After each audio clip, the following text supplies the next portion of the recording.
जी का हमारे ध्यान भी हो गया। यदा यदा हि धर्मस्य ग्लानि।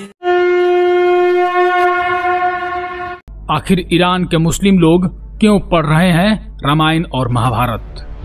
आखिर क्या वजह है कि सबसे कट्टर मुस्लिम देश के विद्यालयों में पढ़ाए जा रहे हैं हिंदू ग्रंथों के श्लोक? क्या सच में मिडिल ईस्ट के देश भारतीय संस्कृति को अब अपनाने लगे हैं? मैं इसका पूरा जानकारी आपको बताने वाला हूं, लेकिन तब तक यदि आप मेरे चैनल पर नए हैं तो सब्सक्राइब करके कमेंट में जय श्री राम अवश्य लिख दें। नमस्कार दोस्तों, मैं आपका दोस्त रजनीकांत ओझा। दोस्तों, अभी हाल ही में हमारा चंद्रयान 3 चंद्रमा पर पहुंचा है। यह हमारे लिए बहुत ही गर्व का बात है। इसरो के चीफ एस सोमनाथ ने कहा है कि विज्ञान के मूल सिद्धांत वेदों से ही निकले हैं, जिसका नकल विदेशियों ने की और अपना नाम दे दिया। उनका कहना है कि विज्ञान का मूल सिद्धांत वेदों में ही थे, जो कि अरब के रास्ते पश्चिमी जगत तक पहुंचे और वहां के वैज्ञानिकों ने इसे अपने नाम से प्रचारित कर दिया। उनके अनुसार बीजगणित, स्क्वायर रूट, ब्रह्मांड का आकार, धातु कर्म और यहाँ तक कि एविएशन की जानकारी सबसे पहले वेदों से ही मिली थी। दोस्तों, इसरो चीफ का बात सत्य है अथवा असत्य, ये वीडियो देखकर आप जरूर बता देंगे। वेदों में कहा गया है कि तरवो अपि ही जीवंती मृग पक्षिणः स जीवति मनोयस्य मननेन त्रिजीवति। अर्थात वृक्ष भी जीते हैं, मृग पक्षी भी जीते हैं, परंतु वास्तव में वही पुरुष जीता है जिसका मन वैदिक संस्कृति का मनन, चिंतन एवं आचरण करता है। भारत देश प्राचीन काल से ही दार्शनिकों, नीतिज्ञों और मनोवैज्ञानिकों के लिए जाना जाता है। राजनीति और अर्थशास्त्र में चाणक्य का नाम विख्यात था। वहीं दार्शनिकों और मनोवैज्ञानिकों में पाणिनि और पतंजलि का नाम सम्मान के साथ लिया जाता है। वैज्ञानिकों में देखा जाए तो पिंगल, बाघभट्ट, जीवक आदि महान वैज्ञानिक थे। हालांकि इसके पूर्व महाभारत काल में तो और भी महानतम लोग थे। भारद्वाज मुनि ने तो पूरी एविएशन थ्योरी की व्याख्या आज से 7000 साल पहले ही कर दी थी।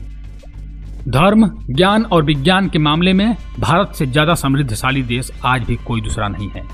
भारत ने दुनिया को सभी तरह का ज्ञान दिया और आज उसी ज्ञान के कारण पश्चिम और चीन के लोग अपना जीवन स्तर सुधारने में लगे हैं।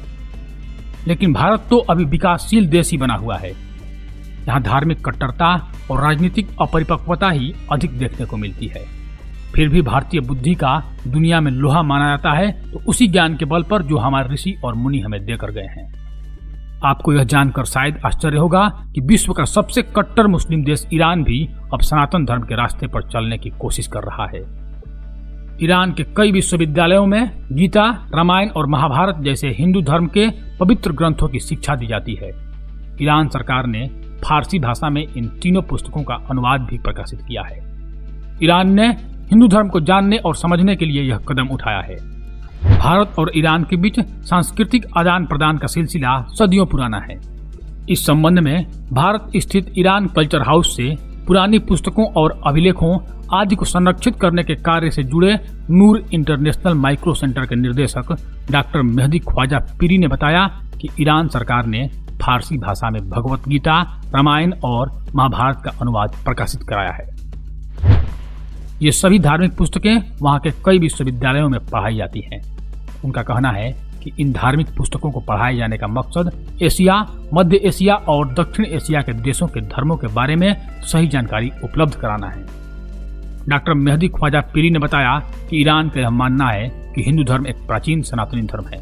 इसके बारे में जानकारी एकत्र करना बेहद जरूरी है। ईरानी लोग हिंदू धर्म, संस्कृति और सभ्यता से काफी प्रभावित हैं।